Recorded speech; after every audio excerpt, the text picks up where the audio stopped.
আজ রাখি বন্ধন উৎসব। আমার তরফ থেকে প্রত্যেক ভাই বোনদের রাখি বন্ধনে অনেক অনেক শুভেচ্ছা। সবাই দিনটা খুব আনন্দে কাটাও, আর এই দিন নয় সারাটা বছর যেন প্রত্যেকটা ভাই বোন যেন খুব খুব ভালো থাকে, হ্যাপি থাকে। জানি এই ভিডিওটা একদিন পরে লেট করেই ছাড়ছি, তার কারণ আমি গতকাল ভিডিও দিতে পারিনি। তো সবাই কেমন আছো বন্ধুরা? আশা করি প্রত্যেকেই ভালো আছো। আমি শিউলি লাইফস্টাইল ব্লগে আর একটা নতুন ভিডিও নিয়ে চলে আসলাম। আশা করি আজকের ভিডিওটা তোমাদের অনেক ভালো লাগবে। আর আজকে নিশ্চয় সবাই ভালো আছো, আর আমার একটু মনটা খারাপ। তার কারণ কি তোমাদের অবশ্যই ভিডিওর মধ্যে বলবো, তোমরা দেখতে থাকো। তো যাই হোক বন্ধুরা, এখন ঘড়ির কাঁটা বাজে ওই সকাল 9টা, আর এখন তোমাদের সাথে নিয়ে ভিডিওটা শুরু করছি। সকাল থেকে অনেক সংসারের কাজ করে নিয়েছি, যাবতীয় সব কাজ করে একদম স্নান করে ঠাকুর ঘরে এসে তোমাদের সাথে ব্লগটা শুরু করছি। তো যাই হোক, আজকে রাখি পূর্ণিমা। তো এইদিকে কিন্তু আমি স্নান করে নিয়েছি, কারণ আজকে মাম্মাম তার ভাইকে রাখি পরাবে। এই 2-3 বছর ধরে তার ভাইকে সে রাখি পরাচ্ছে, আর গোপু সোনাকেও রাখি পরায়। তো এইদিকে জামাটা দেখতে পারলে খুবই সুন্দর, জামাটা একদম কিউট। এই জামাটা আমার গপুকে তার জন্মাষ্টমীতে দিয়েছিলাম, খুব সুন্দর জামাটা। তো এত সুন্দর কাজ, প্রত্যেকবার না ধুলে কি হয়, ওই হাতের কাজগুলো উঠে যেতে পারে, তাই আমি কোনো রকম করে ধুয়ে আবার রেখে দিই। তো আজকে যেহেতু রাখি পূর্ণিমা, তো গপুকে তো একটা সুন্দর ড্রেস পরাতেই হবে, তাই জন্য এই ড্রেসটাই বার করেছি। ওর অনেক জামা আছে, তার মধ্যে মনে হলো যে এই ড্রেসটাই পরাই, কারণ এই ড্রেসটা তো সবসময় পরানো হয় না, আর এত ভালো, আমি খুব আগলে একদম যত্ন করে রেখে দিই। তো এদিকে আমার গোপুসোনা স্নান হয়ে গেছে, আর আমার মাম্মামেরও কিন্তু স্নান হয়ে গেছে। আগে গোপুসোনাকেই রাখি পরাবে, ওর ভাইকে রাখি পরাবে, তারপরে ওর বড় ভাইকে রাখি পরাবে, তার হচ্ছে আমার জায়ের ছেলেকেও রাখি পরাবে। তো এইদিকে দেখো ওকে জামাটা পরিয়ে দিচ্ছি। এখন সমস্ত সিংহাসন গুছিয়ে আমি এদিকে কিন্তু আমি সমস্ত ফুল টুল দিয়ে এখন গুছিয়ে নেব। আর কালকে রাতে হাজব্যান্ড রাখি আর তার সঙ্গে ফুল মিষ্টি যা যা লাগে সব কিছুই নিয়ে এসেছে। আজকে কিন্তু একটা ভালো দিন, পূর্ণিমা, তো ওই জন্য ঘরে একটু ফুল মিষ্টি দিয়ে পুজো না দিলে তো একদমই ভালো লাগে না। তো এইদিকে দেখো আমি জামাটা পরাচ্ছি, আর এই জামাটা না এত পরিমাণে লেট হয়, অনেকটা সময় নিয়ে জামাটা পরাতে হয়, আর পরালেও কিন্তু ভীষণ সুন্দর লাগে। আর দেখো আমার গোপুসোনাকে এখন সুন্দরভাবে ওকে সাজিয়ে দিচ্ছি। তার এইদিকে কিন্তু আমার কিন্তু গোপুসোনাকে সাজানো হয়ে গেছে, আর এইদিকে সমস্ত ফুল টুলগুলো ধুয়ে নেব। এখন আমি ভোলানাথকেও কিন্তু আমি এখন স্নান করিয়ে দিচ্ছি। আর আমার মাম্মাম কিন্তু সকাল থেকে একদমও খায়নি, কারণ ও বলেছে রাখি পরিয়েই খাবে। তো এই জিনিসগুলো কিন্তু আমরাও ছোটোবেলায় করেছি, সেইগুলোই কিন্তু এখন মনে পড়ে যায়। আর প্রত্যেকের বাড়িতে আজকে একটা বিশেষ দিন, তোমরা কেমন কিভাবে কাটাচ্ছ বন্ধুরা অবশ্যই জানিও। আর ফাইনালি দেখো আমার গোপুসোনার লুকটা তোমাদেরকে দেখিয়ে দিলাম, কেমন লাগছে ড্রেসটা পরে অবশ্যই তোমরা জানিও। আর আমার গোপুর জন্য অবশ্যই তোমরা একবার রাধে রাধে অবশ্যই বলো, তোমাদের সারা দিনটা খুব খুব ভালো কাটবে। তো আমার এদিকে গোপুসোনাকে তো সাজানো ফাইনাল, এখন চলো মাম্মাম রাখি পরাবে। তো দেখো এখন আমার মাম্মাম রাখি পরাতে বসে গেছে। ও কিন্তু প্রত্যেক বছরেই আমার গোপুসোনাকে রাখি পরায়, যবে দিয়ে আমার গপু আমার ঘরে এসেছে তবে থেকে আমার মাম্মাম রাখি পরায়। শুধু রাখি নয়, ভাই ফোটার সময় কিন্তু ভাই ফোটাকেও ফোটা দেয়। তো যাই হোক আমার গোপুসোনা রাখি পরে নিয়েছে, আর এইদিকে দেখো এই রাখিগুলো একটা আমার মাম্মাম পরাবে, আর একটা আমার মাম্মামকে তার ভাই পরাবে। আর আমি একটা রাখি রেখে দিই, কারণ আমার ভীষণ আজকে একটা কষ্টের দিন। তার কারণ আগে যখন ছোটোবেলায় আমি রাখি সময় আসতো, তখন অনেক উৎসাহ হয়ে থাকতাম যে আমি আমার ভাইকে রাখি পরাবো। এই দিনগুলো না সত্যি কোনো দিন ভোলার না, তাই না বলো? আমাদের প্রত্যেক বন্ধুদেরই নিশ্চয়ই সেই আগের দিনগুলোর কথাই মনে পড়ে। সেই বিয়ের পর তুমি করো না কেন, কিন্তু বিয়ের আগে বিশেষ করে ছোটোবেলার দিনগুলো কিন্তু সত্যিই ভোলার নয়। তো এইদিকে দেখো আমার পুজো দেওয়া হয়ে গেল, এখন ওর ভাইকে ও রাখি পরাবে।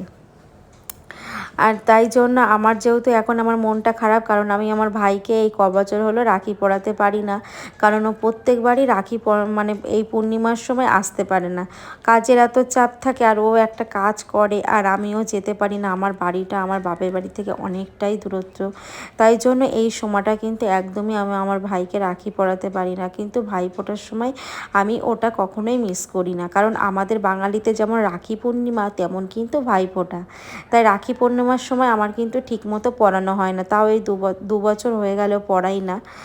যাই হোক, মনের ভিতর কষ্ট রেখে তো কোনো লাভ নেই। আর আমি আমার ভাইকে সবসময় আশীর্বাদ করি ভগবানের কাছে যে ও যেন সবসময় ভালো থাকে, সুস্থ থাকে।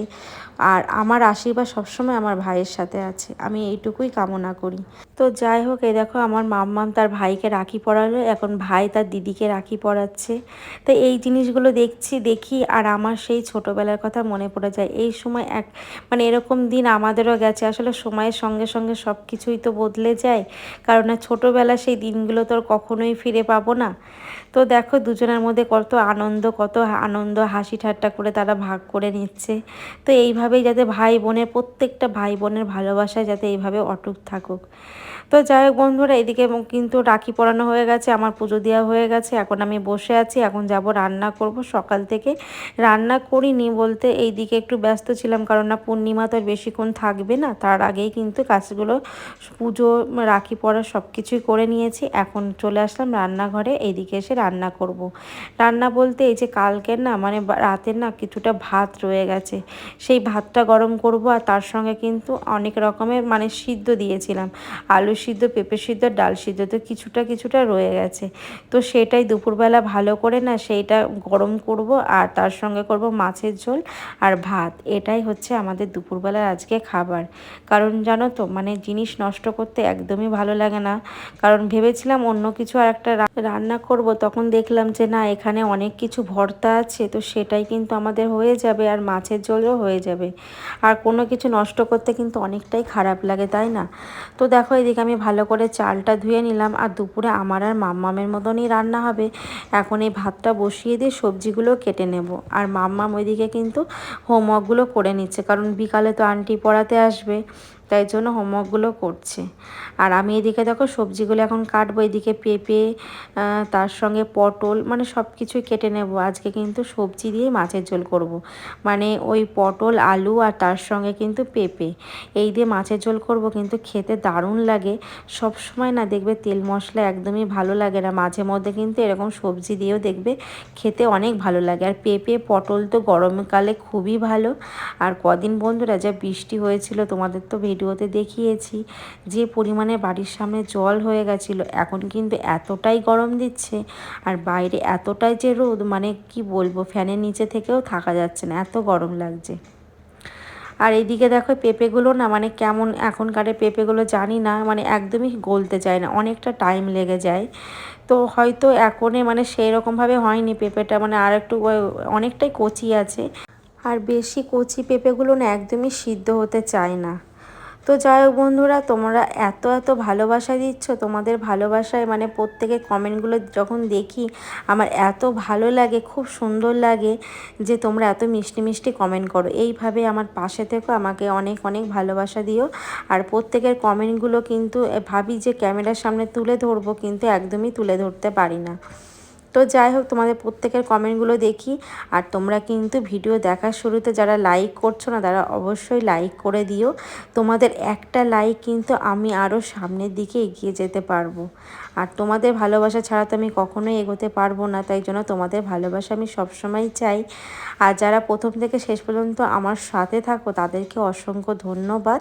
আর যারা নতুন বন্ধু আমার ভিডিওটা দেখছো, এখনও আমার চ্যানেলটিকে সাবস্ক্রাইব করোনি, তাদের বলবো অবশ্যই আমার চ্যানেলটিকে সাবস্ক্রাইব করে আমার পাশে থেকো।